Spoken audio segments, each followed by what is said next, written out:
सिद्धार्थनगर में सौरतगढ़ के छतेरी बीरेंद्र ग्रामीण स्टेडियम मैदान में मंगलवार को कांग्रेस की राष्ट्रीय महासचिव प्रियंका गांधी वाड्रा ने जनसभा को संबोधित किया। उन्होंने कहा कि जाति धर्म के आधार पर आई सत्ता जनमानस के लिए नुकसानदायक होती है। बसपा, सपा, भाजपा जाति धर्म के नाम पर वोट मांगते हैं, लेकिन कांग्रेस धर्म जाति पर वोट नहीं मांगती। प्रियंका ने कांग्रेस प्रत्याशी रविंद्र प्रताप उर्फ पप्पू चौधरी के समर्थन में जनसभा की। उन्होंने योगी सरकार पर निशाना साधते हुए कहा कि प्रदेश में बेरोजगारी चरम पर है। कई ऐसे युवा हैं जो नियुक्तियों की प्रतीक्षा करते करते उम्र बिता रहे हैं। बेरोजगारी, महंगाई सबके यहाँ आती है। विकास होता है तो सबके लिए होता है।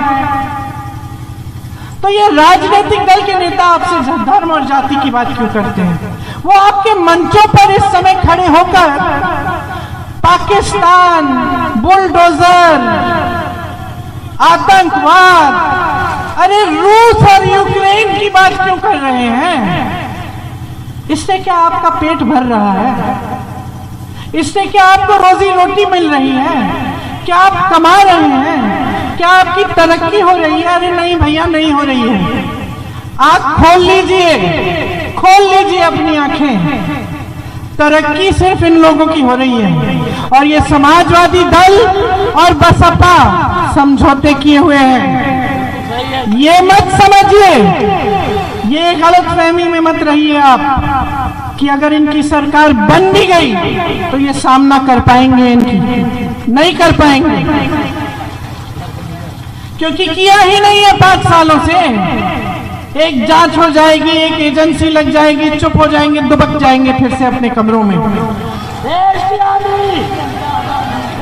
आपके लिए संघर्ष सिर्फ और सिर्फ कांग्रेस पार्टी ने किया है। किसान परेशान है, छुट्टा पशु उनके खेत चल रहे हैं। प्रियंका गांधी ने प्रधानमंत्री नरेंद्र मोदी पर कटाक्ष करते हुए कहा कि मोदी तो अंतर्यामी है, सर्वज्ञानी है। सपा बसपा पर प्रहार करते हुए कहा कि दोनों पार्टियों ने विपक्ष की भूमिका का ईमानदारी से निर्वहन नहीं किया। दोनों पार्टियां ध्रुवीकरण के भरोसे सत्ता प्राप्त करना चाहती हैं। उन्होंने कहा कि यूपी में काबिल युवा वर्ग काफ़ी संख्या में है, यहाँ हुनर है लेकिन काम नहीं, जिसके चलते लोग परेशान हैं और सब आपसे सत्ता लेने के चक्कर में हैं। सब आपसे वोट चाहते हैं, आपसे सत्ता चाहते हैं ताकि राज करें, लेकिन आपके लिए काम नहीं करेंगे, क्योंकि जब आप खड़े हो जाएंगे तो उनको मालूम है कि ये सब राजनीति नहीं चलेगी, सिर्फ और सिर्फ विकास की राजनीति चलेगी। और विकास का मतलब क्या है? सबसे पहला मतलब है रोजगार। जब तक रोजगार नहीं मिलेगा इस प्रदेश के नौजवानों को, तब तक ना आत्मनिर्भर होंगे, ना आजाद होंगे और ना उनका विकास होगा।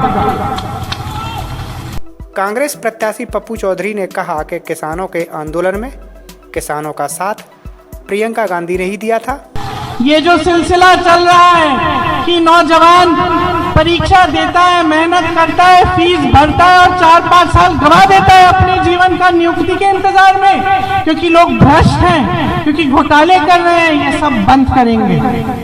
हम आपकी परीक्षाओं और आपकी नियुक्तियों का जो पूरा जॉब कैलेंडर बनाएंगे और उस जॉब कैलेंडर से इधर उधर नहीं होने देंगे। इसी तरह से मेरे किसान भाई और बहनों यहाँ बैठे हो, कांग्रेस ने पहले आपके कर्ज माफ किए, फिर से कह रहे हैं जैसे पहले किया आप सबके कर्ज माफ किए जाएंगे।